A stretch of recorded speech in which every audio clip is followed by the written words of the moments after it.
우리 옆에 있는 분들과 함께 인사를 나누시길 바랍니다. 하나님은 사랑이십니다. 하나님께서 우리와 함께 하시고 우리의 예배를 받으시는 줄로 믿습니다.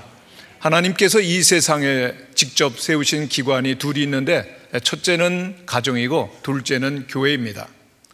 가정은 특별히 행복해야 되는데, 이 가정이 너무나도 중요한 것은 가정이 바르게 세워지지 아니하면은 이 사회가 무너지게 되고, 또 사회가 든든히 서지 못하면은 결국에는 나라도 국가도 무너지게 되는 것입니다. 우리들이 잘 알고 있는 대로마 제국이 무너진 것은 어떤 정치적인 군사적인 이유가 아니라고 합니다. 깊이 연구해 보면은 대로마 제국이 역사상에서 사라지게 된 것은 성도덕이 문란해지면서 가정이 무너지게 되어졌을 때 그 로마 제국이 무너지게 되었다라고 하는 것입니다. 가정이 참으로 행복해야 되는데, 오늘날 참으로 안타까운 것은 사탄이, 마귀가 이 가정과 교회를 계속해서 공격하고 있다라고 하는 것입니다. 오늘날 많은 가정들, 그리고 많은 교회에 문제가 있는 것은 집중적으로 마귀가 대상으로 삼고 그리고 공격하고 있기 때문입니다. 어떻게 보면은 이 가정과 그리고 교회는 문제가 가장 없어야 되는데 왜 이렇게 문제가 많으냐? 마귀가 계속해서 노리고 있고 그리고 또한 공격을 하고 있기 때문입니다. 마귀는 특별히 가정을 먼저 공격하는데 가정에 많은 불행을 씨앗을 뿌려놓습니다. 그래서 서로 싸우고 다투고 분열하고 불행하게 만들려고 하는 것이죠. 수단과 방법을 가리지 아니하고 우리 성도들의 가정에 불행을 심어놓는 일, 우리들은 잘 알고 있습니다. 우리는 무엇보다도 인생을 참으로 바르게 살기 위해서는 가정을 행복하게 만들어야 되는데, 마귀는 계속해서 가정이 깨어지기를 원하고 무너지기를 바라고 그리고 또한 공격을 하고 있는 것입니다. 그러나 하나님께서는 세우신 하나님의 가정이 되기를 원하고 그리고 행복하기를 원하는 것입니다. 그렇기 때문에 모든 성도들은 이 가정이 행복하고 아름다운 가정이 되도록 해야 되는데, 그것은 저절로 세워지는 것이 아니라 우리들이 열심히 노력하고 힘쓰고 서로 마음을 모아야 되는 것입니다. 여러분, 아무리 그 아름답게 잘 가꾸어진 정원이라 할지라도 그대로 방치하게 되면은 서서히 그 아름다운 정원들이 모습을 잃어버립니다. 잡초가 나고 그리고 또한 무질서해지고 아름다움이 사라져버리는 것이죠. 우리의 마음도 마찬가지고 우리의 가정도 마찬가지라는 것입니다. 우리의 가정도 우리의 마음도 함께 가꾸지 아니하면은 우리의 마음속에는 온갖 잡초들이 있게 되죠. 어떤 잡초들이 있을까요? 시기와 분노와 미움과 증오와 분열과 그리고 죄악들이 가득하게 되어지는 것입니다. 결혼만 했다고 해서 결코 우리 가정이 행복해지는 것 아닙니다. 언제든지 가정을 잘 보살피고 돌보고 그리고 많은 수고와 노력을 해야만 행복한 가정이 되는 것입니다. 가정이 행복해지기 위해서 필요한 것이 뭘까? 그 가정에서 경제적으로 돈이 많고 그리고 또한 모든 일이 잘 되면 행복하냐? 꼭 그런 것 아닙니다. 재산이 많고 그리고 또한 모든 소유가 풍부하다 할지라도 가족들이 서로 싸우고 다투면 불행해지는 것이죠. 그래서 잠언 17장에 있는 말씀을 우리 한번 같이 읽어보면 좋겠습니다. 시작. 마른 떡 한 조각만 있고도 화목한 것이 제육이 집에 가득하고도 다투는 것보다 나으니라.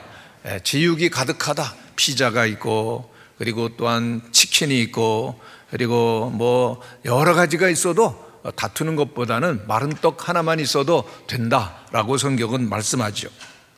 그리고 하나님을 의지하는 가정은 그 손이 수고한 대로 먹게 될 것이다 라고 말씀하고 있습니다.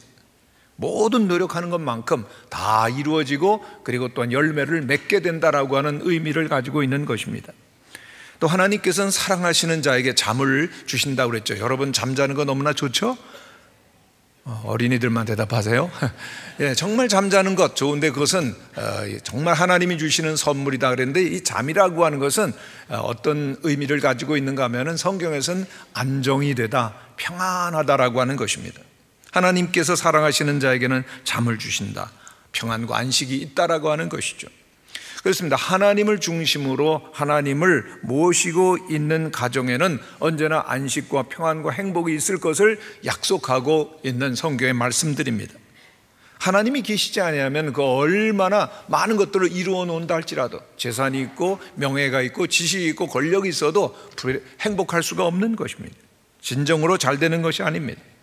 늘 하나님을 가정의 중심에 모시고 행복하고 그리고 화목한 가정을 이루어가는 우리 여러 성도님들 되시기를 간절히 바랍니다.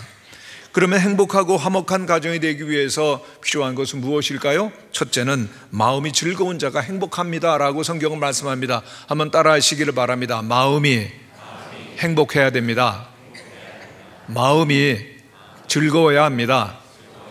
오늘 15절에 있는 말씀을 보면 고난받는 자는 그날이 다 험악하나 마음이 즐거운 자는 항상 잔치하느니라 그랬습니다. 마음이 즐겁다, 그 사람은 매일매일이 잔치하는 것 같다라고 하는 것입니다. 어제 해필랜드 우리 어린이들 재밌었어요? 어린이들이 감사합니다. 반응을 잘해줘서요. 어린이들이 그래요. 매일매일이 어린이날이면 좋겠다, 매일매일이 해필랜드면 좋겠다. 마음이 즐거우면요 아무리 어렵고 힘든 일이 있어도 행복하다라고 하는 것입니다. 우리 모두가 매일매일을 잔치 기분으로 살기를 원하는 소원을 가지고 있을 것입니다. 마음이 즐거우면은 부자든 가난하건 힘들건 어렵건 언제나 잔치 기분으로 즐겁게 살 수 있다라고 하는 것을 말하는 것이죠. 하나님께서 우리의 마음속에 행복을 주시면 어떤 환경 속에 있든지 무엇을 먹고 마시든지 설령 어려움이 있고 힘든 일이 있다 할지라도 행복할 수가 있다라고 하는 것입니다. 그럼에도 불구하고 참 이상한 것은 사람들은 돈이 많아야, 지식이 많아야, 성공해야, 높은 자리에 올라가야 그것이 행복과 직결된다라고 그렇게 생각하는 모습들을 보게 됩니다. 물론 돈도 지식도 권력도 행복을 잠깐 줄 수는 있지만 계속해서 줄 수는 없는 것입니다. 조르디라고 하는 그 박사님이 있는데 이분은 행복을 연구했습니다. 많은 사람들이 행복을 연구해서 책을 썼는데 책 제목이 행복한 사람들은 무엇이 다른가? 행복한 사람은 뭔가 다르다라는 얘기입니다. 뭐가 다를까? 그 책은 이러한 이야기로 시작이 되고 있는데 한 석공이 있었습니다. 너무나 행복했어요. 석공이 뭔지 아시죠? 돌을 깎는, 그래서 이렇게 석재를 만드는 그러한 그 석공이었는데 언제나 만족하고 행복했습니다. 그러나 어느 날부터 굉장히 우울해집니다. 왜냐하면 아주 부잣집에 갔거든요. 부잣집에 가니까 집이 으리으리하고 모든 가구나 장식이나 아주 화려하고 그리고 사는 사람들도 정말 행복해 보이기 때문에 우울해진 겁니다. 그래서 마음속으로 생각합니다. 내가 부자였더라면은 내가 정말 행복할 텐데, 그리고 탄식하는 이야기를 천사가 들었어요. 그래서 천사가 이렇게 말합니다. 그러면 너 부자가 되어 보아라 그랬어요. 그래서 어느 날 진짜 부자가 된 거예요. 그래서 행복하게 살았답니다. 그런데 이야기가 거기서 끝나는 것이 아니라 어느 날 이 석공이 부자가 됐는데, 부자가 된 석공이 길을 가다가 사람들이 웅성웅성 할까? 그리고 사람 사이로 봤더니 왕이 지나가는 거예요. 모든 사람들이 왕이 지나간다, 왕이 지나간다 주목하는데 왕을 가만히 보니까 힘도 있고 돈도 있고 모든 사람들이 다 부러워하는 거예요. 그 다음부터 행복이 싹 사라졌습니다. 또다시 마음속에 소원이 생기는데 내가 왕이었더라면 얼마나 행복할까. 그래서 천사가 또 나타나가지고 그럼 왕이 되어라 그랬답니다. 그래서 어느 날 왕이 됐어요. 얼마나 행복한지 모릅니다. 그런데 이야기가 거기서 끝나지를 않았습니다. 왕이 된 이 석공은 어느 날 하늘을 보니까 태양이 번쩍번쩍 빛나는데 태양이 제일 높은 것 같아요. 그래서 나도 저 이글거리는 태양이 되면 얼마나 행복할까. 그래서 천사가 또 행복해라 그랬답니다.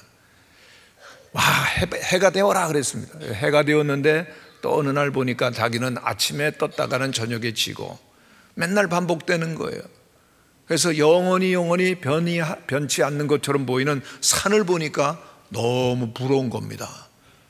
그래서 천사가 너는 산이 되어라. 그래서 산이 돼가지고 말 못하고 가만히 있다는 겁니다. 여러분, 우리는 어떻습니까? 오늘 우리들의 마음속에도 그런 석공의 마음이 있다면요, 우리들이 어떤 걸 가져도 무엇을 해도 행복할까요? 행복할 수가 없다라고 하는 것이죠. 행복한 사람은 무엇이 다른가라고 하는 책의 이야기는 바로 행복은 어디에 있는가? 우리의 마음과 생각에 있다라고 하는 것을 말해주고자 하는 것이죠. 하나님의 말씀 성경도 우리의 생명의 근원이 어디에서 나느냐? 우리의 마음에서 나고 있다라고 말씀하고 있습니다. 잠언 4장에 있는 말씀 한번 같이 읽어보겠습니다. 시작. 무릇 지킬 만한 것 중에 내 마음을 지키라. 생명의 근원이 이에서 남이니라 그랬습니다. 마음을 지키라고 말하고 있습니다. 여러분 가슴에 한번 손을 대보시기를 바랍니다. 한번 따라해 주시기를 바랍니다. 마음을 지켜야 합니다. 우리의 마음이 어떠냐에 따라서 행복할 수도 있고 불행할 수도 있고 생명의 근원이 이 마음에서부터 난다고 그랬기 때문입니다. 한 유명한 사상가가 이러한 얘기를 합니다. 행복과 불행이라고 하는 것은 그 크기가 정해져 있는 것이 아닙니다. 다만 그것을 받아들이는 사람의 마음에 따라서 커질 수도 있고 작아질 수도 있는 것입니다. 가장 현명한 사람은 큰 불행도 아주 작게 처리해버리지만은 그러나 어리석은 사람은 조그마한 불행을 현미경으로 확대해서 스스로 큰 고민 속에 빠져버리는 것입니다. 그렇습니다. 행복이라고 하는 것, 우리의 마음이 얼마나 크냐, 우리의 마음이 어떤 태도를 가지고 있느냐에 따라서 결정된다라고 하는 것입니다. 세상 사람들 중에 가장 똑똑했고 큰 부활을 노렸던 그런 솔로몬 왕이 있습니다. 엄청난 부자였고 엄청난 영광을 누렸고 엄청난 지혜가 그에게 있었습니다. 그는 전도서 2장에서 이렇게 고백을 합니다. 사람이 먹고 마시며 수고하는 것보다 그의 마음을 기쁘게 하는 것은 없나니 내가 이것도 본즉 하나님의 손에서 나는 것이로다. 자신이 하는 일에 대해서 마음이 기쁘고 즐거운 사람보다 더 즐거운 것 없다라고 그는 고백하고 있는 것입니다.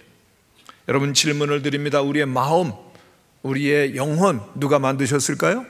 하나님이 만드셨습니다. 우리가 몸이 아프면 누구를 찾아갑니까? 의사를 찾아가서 진단을 받고 몸을 고치게 되죠. 자동차가 고장이 나면 카센터에 가서 그 자동차를 고치는 것처럼 우리의 영혼이 아프고 우리의 마음이 고장이 나면 누구에게 찾아가야 될까요? 하나님께로 찾아갑니다.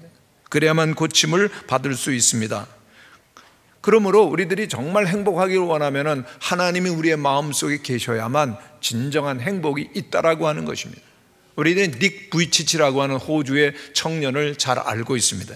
이제는 결혼해서 자녀도 낳았는데요, 그가 태어날 때 아주 불행하게 태어나죠. 손도 발도 없고 몸통만 있고 발가락 2개만 있었습니다. 얼마나 불행했겠어요. 8살 때는 하나님께 너무나 원망이 되는 겁니다. 하나님 왜 나를 이렇게 만들어 주셨어요? 하나님이 너무나 싫었고 분이 나는 겁니다. 그래서 스스로 죽겠다라고 자살을 기도하기도 했었습니다. 그러다가 이 닉 부이치치가 예수님을 만나게 됩니다. 구원을 받게 됩니다. 그러면서 그는 세상에서 가장 행복하대요. 그래서 세상의 많은 사람들에게, 많은 어린이들에게 많은 것을 가지고 있으면서도 불행하고 고민하는 그들에게 행복을 전하는 행복 전도사가 되고 있습니다. 그는 이렇게 얘기를 합니다. 나는 내 삶을 즐기고 있습니다. 나는 행복합니다. 여러분 한번 따라해 주시기를 바랍니다. 나는 행복합니다. 누가 행복한가 하면요, 나는 행복합니다라고 말하는 사람이 행복합니다. 나는 즐기고 있습니다. 그 사람이 즐기고 행복한 것입니다. 유명한 파스칼이라고 하는 철학자도 이 세상에서 제일 행복한 사람은 그 마음에 하나님을 모시고 있는 사람입니다 그랬습니다. 행복이라고 하는 그 단어를 보면 헬라어로 마카리스모스라고 하는 단어인데 그것은 하나님이 내려주시는 축복이라고 하는 것입니다. 우리 모든 성도님들이, 모든 믿음의 자녀들이 하나님이 내려주시는 행복, 즐거움이 마음에 있게 되기를 간절히 바랍니다. 잠언에 있는 말씀을 보면은 고난받는 자는 그 날이 다 험악하다라고 말했는데 우리가 살아가다 보면은 참 힘든 일이 많이 있습니다. 가정에 경제적으로 돈이 없어서 힘들고, 직장이 없어서 힘들고, 건강을 잃어버려서 힘들고, 그리고 또한 자녀들이 아주 말썽을 부려서 힘들고, 가족들 가운데 관계가 무너져서 힘든 많은 일들이 있습니다. 그런데 여기 고난당한다라고 하는 것은 그 여러 가지 일보다 마음의 고난을 말하는 것입니다. 바깥에 많은 일들이 언제나 있어요, 살아가는데. 그런데 우리들이 마음으로 어떻게 생각하고 어떻게 반응하느냐가 매우 중요하다라고 하는 것을 말해 주는 것입니다. 어떤 사람은 스스로 고난을 일부러 만드는 것처럼 보이는 사람이 있습니다. 어둡고 나는 슬퍼요, 나는 외로워요, 침울한 그런 기분에 사로잡혀가지고 모든 일들에 어두운 면 안 되는 것만 바라보는 겁니다. 일부러 어둡고 우울하게 사는 것입니다. 모든 일을 안 되는 쪽으로만, 비관적으로만 생각하는 것입니다. 근데 눌려 있고요. 그래서 그런 사람은 행복할 수가 없다라고 하는 것입니다. 가슴을 쫙 펴고 우리의 마음이 넓어질 때, 행복해질 때 우리는 언제나 행복하죠. 성경을 많이 쓴 사도 바울이라고 하는 그 하나님의 사람을 보면은 그는 빌립보서라고 하는 책 가운데서 항상 기뻐하세요라고 말하고 있습니다. 그런데 그 기뻐하라고 하는 빌립보서를 썼을 때 그는 로마 감옥에 있었습니다. 너무나도 어렵고 힘든데 그는 감옥 바깥에 있는 성도들을 향해서 기뻐하라, 기뻐하라, 내가 다시 말하노니 항상 기뻐하라고 말하고 있습니다. 감옥에 있는 사람이 감옥 바깥에 있는 여러 그리스도인들을 향해서 말하고 있는 겁니다. 기뻐하셔야 됩니다. 그건 여러 가지 여건으로 보면 불행했습니다. 돈도 없고, 그리고 학자들이 연구하면 키도 작고, 눈병도 있었고, 몸도 아프고, 여러 가지 힘든 일도 많이 있었다고 말하고 있는데 그는 항상 그 마음속에는 즐거움이 있었어요. 기쁨이 있었습니다. 사도 바울이 왜 기뻤을까요? 첫 번째, 예수님을 만났기 때문입니다. 예수님을 만나고 나니까 예수님께서 나를 위해서 십자가에서 돌아가시고 내 모든 죄를 용서하셨다라고 하는 그 사실을 알게 되면서부터 그는 세상이 줄 수 없는 넘치는 기쁨이, 행복이 가득했었던 것입니다. 나는 하나님과 원수되어 있었는데 내 모든 죄를 다 용서해 주시고 내가 하나님 안에 있게 되었습니다라고 고백할 때 그에게는 기쁨이 있었습니다. 또 한 가지 기쁨이 있었는데 그것은 하나님께서 나를 부르시고 나를 쓰신다는 거예요. 사도 바울이 얼마나 악한 사람이었는가 하면 하나님의 교회를 무너지게 하고 그리스도인들을 박해하고 감옥에 가게 하는 일을 앞장서서 했었던 사람입니다. 그런데 나처럼 나쁜 사람을, 나처럼 악한 사람을 하나님께서 부르셔서 복음을 전하고 예수님을 말하게 한다라고 하는 기쁨이 얼마나 그에게는 가득했는지 모릅니다. 오늘 우리에게 하나님께서 주시는 기쁨이 가득하게 되시기를 바랍니다. 하나님은 나를 사랑하세요. 하나님은 오늘도 나를 쓰고 계세요. 하나님이 나를 필요로 하세요라고 하는 믿음의 고백이 우리 모두에게 있게 되기를 바랍니다. 지난 수요 예배 시간에는 저녁 시간이었는데요, 한양대학교에서 그 대학생들을 대상으로 복음을 전하고 있는 그런 학원 선교사 초청 예배를 드렸습니다. 근데 그 중에 우리 김주환이라고 하는 목사님이 말씀을 전하셨는데 굉장히 은혜가 됐어요. 그런데 이 김주환 목사님은 우리 무학교의 출신입니다. 어릴 때부터 다녔던 것이 아니라 지방에서 믿음 생활하다가 학교를 다니기 위해서 서울로 왔는데 우리 무학교회를 다니게 된 거죠. 그런데 형들이 열심히 이 청년을 위로해주고 지방에서 올라왔으니까 따뜻하게 사랑해주고, 그리고 기도도 가르쳐주고, 그리고 신앙생활도 함께하는 것을 보여주고, 무엇보다도 맛있는 것을 많이 사줬다고 합니다. 그러니까 감동이 됐어요. 그리고 열심히 교회를 다니고 특별히 누나들이 잘해줬다고 그러더라고요. 그래서 마음이 예수님께로 향하게 되고, 내가 예수님을 전하는, 복음을 전하는 사람이 돼야지. 그래서 우리 장로의 신학대학에 가고 목사가 되었는데, 특별히 그 다음에는 대학에서 그 복음을 전하는 전도자로서 학원 선교사가 되기를 원했는데 요즘 대학생들이 너무너무 어려워요. 왜냐하면 직장 가는 것 굉장히 어렵고 경쟁이 치열하고, 그래서 여유 있게 그렇게 즐겁게 대학 생활을 하는 게 아니라 맨날 입시 준비하듯이 직장 준비를 하면서 아주 마음이 힘들고, 그리고 또한 우울하고, 그리고 자살하는 학생들도 많아진다는 겁니다. 그런데 그들에게 복음을 전하고 예수님을 전하는 것이 쉽지 않습니다. 그리고 또한 자기들도 아무런 보장이 없는 겁니다. 어디서 그에게 직장이 있어서 돈을 주는 것도 아니고 미래가 보장된 것도 아닌데, 다만 그렇게 힘들게 사는 대학생들에게 복음을 전하게 될 때 어느 날 그들이 마음이 열려서 예수님을 믿고 기뻐하고 즐거워하는 것을 보면은 그렇게 마음이 기쁠 수가 없다라고 하는 것입니다. 하나님께서 나를 이와 같이 복음을 전하게 하신다, 내가 지금 가난하고 힘들어도 이렇게 큰 기쁨을 주셨다라고 늘 행복하게 사역하고 있다는 얘기를 들으면서 얼마나 기뻤는지 모릅니다. 우리 그리스도인들은 마음이 즐겁지 아니할 이유가 없어요. 우리들에게는 영원한 생명이 있기 때문입니다. 예수님은 영원한 생명입니다. 그래서 예수님을 마음속에 모시고 있는 사람은 이 땅에서 죽어도 다시금 살겠고 그랬습니다. 이미 영생이신 예수님 우리 마음속에 계시기 때문에 예수님과 함께 영원한 즐거움을 누리고 그리고 영원한 천국으로 나아가는 소망이 우리들에게는 있는 줄로 믿습니다. 즐겁지 아니할 이유가 없는 거예요. 우리에게는 가장 좋은 것은 아직 오지 않았어요.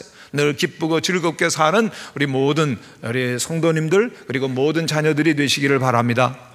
네, 목사님 저는 즐겁지가 않은데요. 그러면은요 우리는 생각해 봐야 돼. 내가 정말 예수님을 잘 믿고 있나?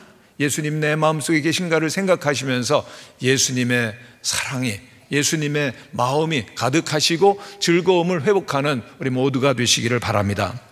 두 번째로 행복한 가정은 하나님을 경외하는 가정입니다. 우리 16절 말씀을 한번 같이 읽겠습니다. 시작. 가산이 적어도 여호와를 경외하는 것이 크게 부하고 번뇌하는 것보다 나으니라. 한번 따라 하시기를 바랍니다. 하나님을 경외하면 행복합니다. 예, 하나님이 계시지 아니하면은 어떠한 인류 또 가정 그리고 개인 행복할 수가 없다라고 하는 것입니다. 다시 말씀드리지만 아무리 돈이 많아도 아무리 가족들이 건강해도 아무리 우리들이 모든 것을 다 이루어도 우리들이 하나님이 계시지 아니하면 행복할 수가 없는 것입니다. 사회적으로 성공하고 유명한 사람이 됐고 근데 하나님이 안 계셔요. 행복할 수가 없는 것입니다. 진정한 행복은 모든 식구들이 하나님을 예배하며 하나님 앞에서 살아가는 것입니다. 성경 말씀을 우리들이 한번 같이 읽어보면 좋겠습니다. 시작. 여호와를 경외하는 것은 생명의 셈이니 사망의 그물에서 벗어나게 하느니라. 또 읽겠습니다. 여호와를 경외하는 것은 사람으로 생명에 이르게 하는 것이라. 경외하는 자는 족하게 지내고 재앙을 만나지 아니하느니라. 겸손과 여호와를 경외함의 보응은 재물과 영광과 생명이니라. 아멘. 여호와를 우리들이 경외하는 것은 생명이라고 말하고 있습니다. 여호와를 경외하는 것은 우리들에게 영광이요 그리고 진정한 번영이라고 말씀하고 있습니다. 하나님을 잘 믿는 것이 얼마나 소중한지 모릅니다. 세계적인 리서치 전문 기관 갤럽이라고 있습니다. 모든 일들을 잘 조사하고 통계들을 내고 그리고 방향을 예측하는 일을 하는 갤럽이라고 하는 이 기관은 1935년 미국의 한 젊은이에 의해서 창설이 됐는데 이 갤럽이라고 하는 청년은 심리학을 전공했습니다. 사람의 마음을 연구하고 대학을 졸업한 다음에는 자기의 이름을 따서 갤럽이라고 하는 연구소를 만들었습니다. 그리고 첫 번째 한 사업은 사람들이 제일 궁금해하는 것이 뭘까라고 하는 것을 조사를 한 것입니다. 미국에 있는 모든 사람, 전역에 있는 사람들을 대상으로 인생에서 무엇이 가장 중요할까요? 무엇에 가장 인생에서 관심을 두고 있습니까? 물었더니 행복이에요.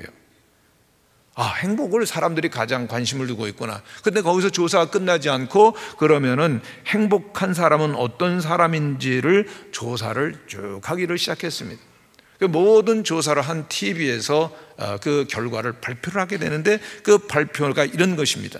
저는 지난 수개월 동안 모든 사람들이 인생에서 가장 큰 관심을 가지고 있는 행복에 대해서 조사를 했습니다. 그 결과를 이제 발표합니다. 먼저 신앙을 가지고 있어서 믿음의 체험을 한 경험한 사람들의 행복도가 가장 높았습니다. 그리고 반대로 가장 행복도가 낮은 사람은 바로 알코올 중독자들이었습니다. 그럼 뭔가 사람은 빠져서 사는 거예요.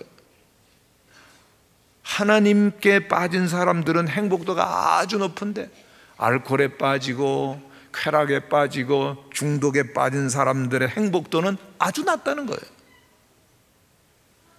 우리의 행복이라고 하는 것이 어떤 좋은 환경과 그리고 지식과 그리고 소유에 있는 것이 아니라고 하는 것이죠. 예수님이 여러분의 마음에 계실 때만 진정한 행복이 있습니다. 한번 따라 하시길 바랍니다. 예수님이 제 마음속에 계십니다. 저는 행복합니다.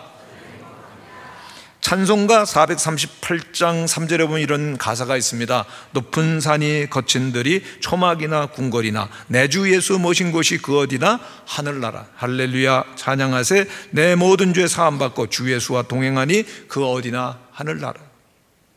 높은 산이 거친 들이 초막이나 궁궐에 내 주 예수 모신 곳이 그 어디나 하늘나라. 천국은 우리의 마음속에 있다라고 하는 것입니다. 그러므로 우리 모든 우리 어린이들과 청소년들과 성도들이 예수님을 마음속에 모시고 천국의 기쁨과 행복을 꼭 누리게 되시기를 바랍니다. 시편 112편에 있는 말씀을 한번 같이 읽어보겠습니다. 시작. 여호와를 경외하며 그의 계명을 크게 즐거워하는 자는 복이 있도다.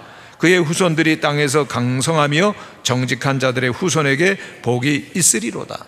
그러니까 하나님을 경외하고 하나님을 바라보고 하나님 앞에서 살아간다. 곧 하나님의 말씀대로 살아가는 사람이 되어야만 행복이 있다라고 하는 것입니다. 스탠포드라고 하는 미국의 유명한 대학의 젠센이라고 하는 학자가 이 말씀을 생각하면서 유대민족을 생각해 봤습니다. 유대인들, 저들은 왜 세계적으로 가장 탁월한 그러한 그 지도자들을 만들어낼까 연구를 해봤습니다. 그런데 유대인의 성공 비결은 유대 민족이 다른 민족들보다 훨씬 더 머리가 좋아서 아니었습니다. 세계에서 가장 머리가 좋은 민족은 누굴까요? 우리 한민족입니다. 그런데 왜 유대 민족 가운데 그렇게 위대한 사람들이 많이 나오는가 조사를 해봤더니 어릴 때부터 부모님을 통해서 신앙 교육을 받은 것이에요. 하나님의 말씀을 늘 듣고 하나님의 말씀대로 살아가기 때문에 가장 세계에서 큰 영향력을 끼치는 많은 사람들을 배출해내는 민족이 되었다라고 하는 것입니다.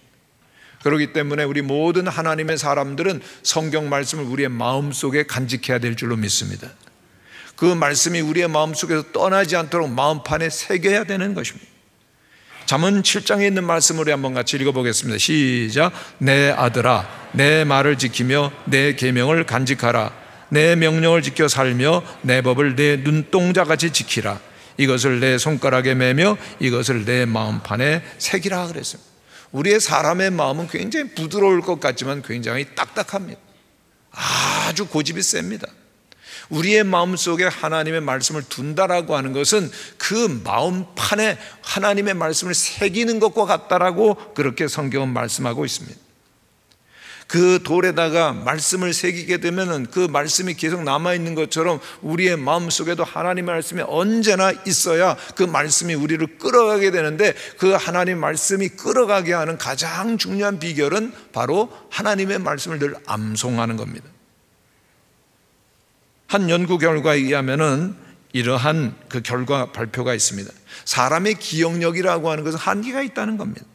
어떤 일을 듣기만 했다 24시간이 지나게 되면 8%밖에 안 남는다는 겁니다. 그런데 기록을 하면서 열심히 필기를 하면서 그렇게 하면은 25%가 남고 또 자세히 생각하고 복습을 하게 되어지면 58%가 기억이 되는데 암송을 하면 외우면 100%가 기억된다라고 하는 것입니다. 여러분 하나님의 말씀을 우리들이 늘 잊지 않고 암송해야 됩니다. 하나님의 말씀을 암송한다는 것은 우리의 마음속에 하나님의 그 뜻을 우리들이 아는 것이고 그리고 하나님을 우리의 마음속에 모셔드리는 거룩한 일이 되는 것입니다. 말씀을 암송하게 되어지면은 존 파이퍼 목사님께서는 이렇게 얘기를 합니다. 매일 주님과 함께 살아요. 죄와 싸울 때도 이길 수 있어요 라고 말하고 있습니다. 성경이 없어요 내 손에. 그래도 우리의 마음속에 암송된 말씀이 있어요. 그러면은 아무리 힘들고 어려워도 그 말씀이 우리로 하여금 기도하게 하고 믿음으로 살게 하고 그리고 또한 어려움을 이기고 마음속에 찾아오고자 하는 모든 불안과 두려움을 다 이기며 그리고 믿음으로 살아가게 된다는 것입니다. 잠언에 있는 말씀을 보면은 이런 말씀이 있습니다. 내 선조가 세운 옛 지계석을 옮기지 말지니라. 근데 이 지계석이라고 하는 것은 이스라엘 백성들이 자기의 그 영토, 내 영토라고 하는 구분을 하기 위해서 세운 큰 돌을 말하는 것입니다. 이것은 내 영토예요. 꼭 그것을 보여주는 지계표가 있는데 그것은 우리의 삶에는 누구에게나 양보할 수 없는 그러한 중요한 핵심 가치, 원칙이 있어야 된다라고 하는 것입니다. 절대로 타협할 수 없는 그러한 원칙이 있어야 된다는 것입니다. 특별히 우리 그리스도인들 하나님의 사람들이 절대로 양보할 수 없는 지계석은 뭔가 하면요 하나님의 말씀 성경입니다. 근데 하나님의 말씀의 그 가장 중요한 핵심은 공경, 경외입니다. 하나님의 말씀에 있어서 가장 중요한 우리들이 늘 하나님을 경외하라. 그리고 하나님께서 우리에게 그 보이지 아니하는 하나님을 보여주시는 부모님을 주셨는데 부모님을 공경하라고 하는 겁니다. 한번 따라 하시기를 바랍니다. 하나님을 공경하고 부모님을 공경해야 합니다. 부모님을 공경하라고 하나님께서 명령하시는 것은 눈에 보이지 아니하는 하나님을 공경하기를 원하느냐, 눈에 보이는 하나님 부모를 공경하는 것처럼 눈에 보이지 아니하는 하나님 공경해야 된다는 것입니다. 하나님의 공경과 부모님 공경은 같이 간다라고 하는 것입니다. 잠언 5장에 있는 말씀을 보겠습니다. 같이 읽겠습니다. 시작. 너는 내 하나님 여호와께서, 신명기 5장 16절 말씀 같이 읽죠. 시작. 너는 내 하나님 여호와께서 명령한 대로 내 부모를 공경하라. 그리하면 내 하나님 여호와가 내게 준 땅에서 내 생명이 길고 복을 누리리라. 아멘. 여기 하나님께서 말씀하셨어요. 부모를 공경하라. 부모를 공경하는 것은 우리들에게는 겸손하게 권위에 복종하는 것을 가르치며, 그리고 또한 눈에 보이지 아니하는 하나님을 공경하는 것을 우리에게 가르쳐 준다라고 하는 것입니다. 오늘 이 시대는 부모님 별로 소중하게 생각하지 않아요. 부모님을 별로 귀중하게 생각하지 않습니다. 그러나 하나님께서 우리에게 부모를 주시고 부모님을 통해서 우리가 이 땅에 있다는 것을 기억하시고, 가정의 달을 맞이하면서 특별히 하나님을 경외하고 부모님을 경외할 수 있는 공경하는 여러분들이 되시기를 바랍니다. 세 번째로 행복한 가정이 되기를 원하면 서로 사랑해야 됩니다. 17절 말씀을 보면은 채소를 먹으며 서로 사랑하는 것이 살진 소를 먹으며 서로 미워하는 것보다 나으니라 그랬습니다. 행복한 가정은 서로 사랑하는 것입니다. 우리의 행복이 어디에 있는가? 그럼 행복은 또 어떻게 우리에게 주어지는가? 많은 학자들이 이 행복을 어떻게 측정할 수 있는가를 연구를 해봤습니다. 연구 결과 행복의 첫 번째 조건은 돈이 많고 젊고 그리고 얼굴이 잘생기고 아니었습니다.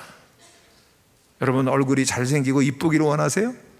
좋긴 하지만은 그것이 행복은 아니라고 말씀합니다. 행복한 것은 무엇이에 있느냐? 원만한 인간관계에 있다. 관계 속에 다른 사람과 어떻게 지내느냐에 행복이 있다라고 하는 것입니다. 그런데 우리들이 가장 가까운 관계, 가장 친밀한 관계, 가족이죠. 가정에서 남편과 아내, 배우자를 만나고 부모를 만나고 자녀를 만나고 손주, 손녀들을 만나는 것입니다. 그래서 우리 가정이 행복하다, 천국과 같아요. 가정이 불행하다, 지옥과 같은 겁니다. 언제 우리의 가정이 행복해지냐? 사랑할 때, 서로 사랑한다. 예수님께서는 말씀하셨습니다. 새 계명을 너에게 주노니 서로 사랑하라. 내가 너희를 사랑한 것 같이 너희도 서로 사랑하라. 내 계명은 곧 내가 너희를 사랑한 것 같이 너희도 서로 사랑하라 하는 이것이니라. 아멘. 서로 사랑할 때만 어떤 인생도 헤쳐나갈 수 있는 그러한 그 힘이 생기는 겁니다. 여러분들에게 한 교수님을 소개해 드리는데, 카이스트 산업디자인학과의 그런 과장님이십니다. 근데 이분은 세계적으로 디자인상을 21번이나 받았어요. 디자이너로서 평생 한 번 받을까 말까 한 상을 이분은 세계적으로 21번이나 받은 유명한 디자이너입니다. 근데 어떻게 그렇게 유명한 상을 여러 번 받았습니까? 그랬더니 나는 돈을 쫓은 것이 아니라 사랑을 쫓아가니까 상이 저절로 따라왔습니다. 그렇게 얘기를 합니다. 그러면서 우리의 삶이라고 하는 것은 나의 소명, 하나님 부르심을 쫓아가는 것이라고 말했어요. 여러분, 뭐가 되고 싶으세요? 이 배상 교수님은 고등학교 2학년 때 발레를 하고 싶었대요. 감동이 안 되시는 것 같아요, 여러분들요. 근데 아버지가 너무 화를 내면서 반대를 했어요. 아버지는 군인 가정이거든요. 군인 가정에 무슨 발레 하냐? 그래서 영문학과를 갔는데 만족이 없었어요. 그러다 어느 날 디자인이 눈에 들어왔습니다. 그래서 난 디자인을 해야지.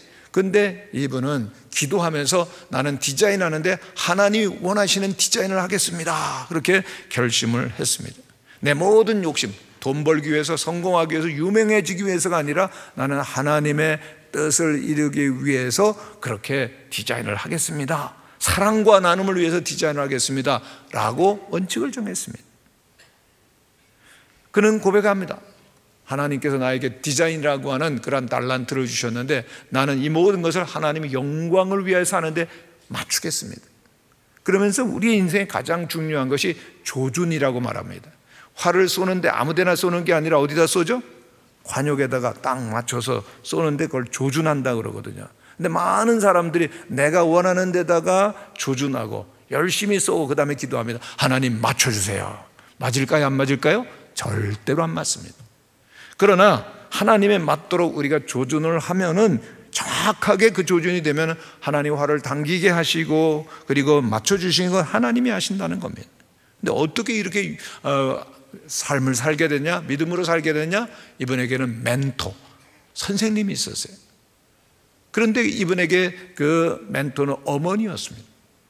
그 어머니는 열심히 병든 사람, 죽어가는 사람 돕는 호스피스 사역을 하는 분이에요. 어머니가 어느 날 유언장을 쓰셨어요. 그 유언장에는 이렇게 쓰여 있습니다. 사랑하는 아들아, 내가 너한테 좋은 집과 좋은 차를 재산으로 물려줄 수 없다. 그러나 내가 쓰던 성경책, 부활절날 달걀 삶는 것, 그리고 호스피스 사역을 물려주마. 무슨 이런 엄마가 다 있어? 여러분 표정이 그런 것 같아요. 아니랍니다.